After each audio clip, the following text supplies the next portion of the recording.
We're proposing to transport around 150,000 barrels a day of product to destinations in the Augusta area, in the Savannah area, and to Jacksonville, Florida. We expect about 50 to 60% of the product of this line to be delivered to existing terminals in North Augusta, servicing the Augusta area, to a newly constructed terminal in Richmond Hill near Savannah, and the remaining product, other 50% of the product, to Florida and South Carolina. Their intention seems to be to force this pipeline down our throats, regardless of how it affects us. Just last Saturday, the sheriff of Scriven County arrested 3 Kinder Morgan surveyors who were trespassing on my property while surveying the proposed route of the pipeline. They had no permission to be on there. Their proposition is summed up well in the remark made by their surveyor, Emmett Horn. He told the Scriven County Deputy Sheriff, and this is in the report, and I quote, "You can't stop the pipeline. They have enough money to push the pipeline straight through the county," end quote. Eminent domain is used as a last resort. If the landowner can't be bargained with, then for the greater good of the country or the state, you know, they're pretty well forced to go along the program. But they have the option at the whole time to negotiate. The company doesn't want to carry them to court for eminent domain. That costs money, time, aggravation. I've been to court before. It's a very slippery slope to grant a for-profit company the right of eminent domain. I mean, where do we draw the line once we open this up? There will be no reset buttons. It will be a Kroger, a CVS, a Burger King that comes to this community and says, hey, we have a necessity for this. Once that is established, it is hard to pull back from it. They will tell you that they do not intend to use eminent domain. Well, if they don't intend to use it, why are they asking for it? Again, they have not identified the final location for the pipeline. So we cannot even determine which property owners will be affected.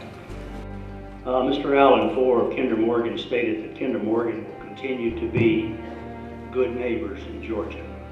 Let's explore what good neighbors they have been.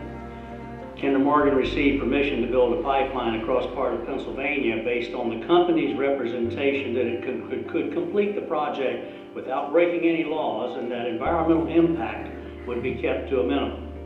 KM dumped 73 times into Pennsylvania's waters and committed multiple violations across 4 counties.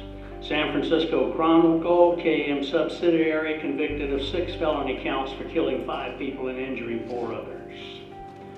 U.S. Attorney filed felony charges against Kinder Morgan for dumping in ocean waters without a permit, found guilty. Bribery and pollution in Portland, Oregon. It took them 8 years to plead guilty, but they did plead guilty to bribery and pollution.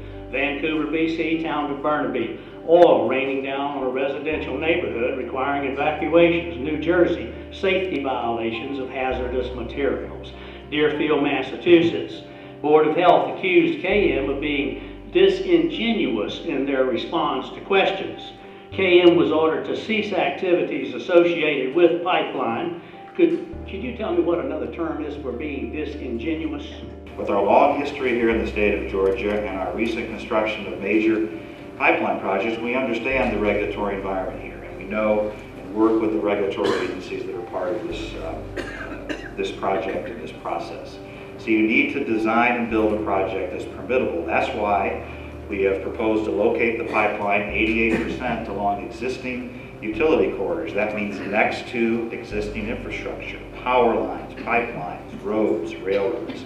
So most of this pipeline is located in an existing energy corridor that lessens the impacts on particular areas. Doesn't eliminate the impacts, but it lessens them. So we want our pipeline to be as much within or at least adjacent to existing infrastructure throughout the 3 states that we're passing through. They're going to have this pipeline very close to the Savannah River. Some of our land is close as a half a mile, and some of our family land may be about two miles away. But it's all in what you call the watershed of the Savannah River. So you see, you see streams, you see cypress bogs. It's wet. We went to our property yesterday, and that was the first time we'd been able to drive down in there in 11 days because we had not had a rain in 11 days. So you have to access your property, oftentimes you have to wait till it's a little bit drier. Yet they want to put a pipeline through the middle of this. And if you have any kind of slow leak or any kind of problem, it might be months before it's ever detected, because there are not, it's like a nature preserve down there. There's just hundreds and hundreds of acres. Unless it's accidentally discovered by a forester, or looking at someone's timber down there, or a hunter during hunting season, or some of us landowners that do cruise our property. The spill could go on for months and months, and once it gets anywhere in any of the water, that water will eventually make its way to the Savannah River. We have 1.4 million people that rely on the Savannah River for their drinking water every single day. So it's very, very important. Say a spill was to occur anywhere near here, South Augusta, their drinking water is less than a mile downstream. So you're really talking about an area where there's a decent amount of influx of drinking water systems. What's even scarier, because they're only crossing the Savannah River in one place, and they're going through these wetlands and this area in between Augusta and Savannah, is that there aren't municipal drinking water systems between here and Savannah, not a lot of them. People rely on wells. Farms rely on wells. It's not just somebody's drinking water, it's also the water you put on your crops, right? There's a huge agricultural area. The way that the water works from here down is it's very, very shallow. There's springs that come out all over the place. The average person's well is maybe 40 foot deep. So if a spill occurs, the water moves laterally underneath everything. You see it in the surface sometimes, and it's moving underneath the ground. So if we do have a spill, not only is the river at risk, but there's no telling how far that plume could get out and get into other people's drinking water. And see, once you get into a farm, it could be, maybe a 1,000-acre farm. Yeah, that may be one family who can no longer drink out of their well, but you've also lost this big area because you cannot grow crops with gasoline.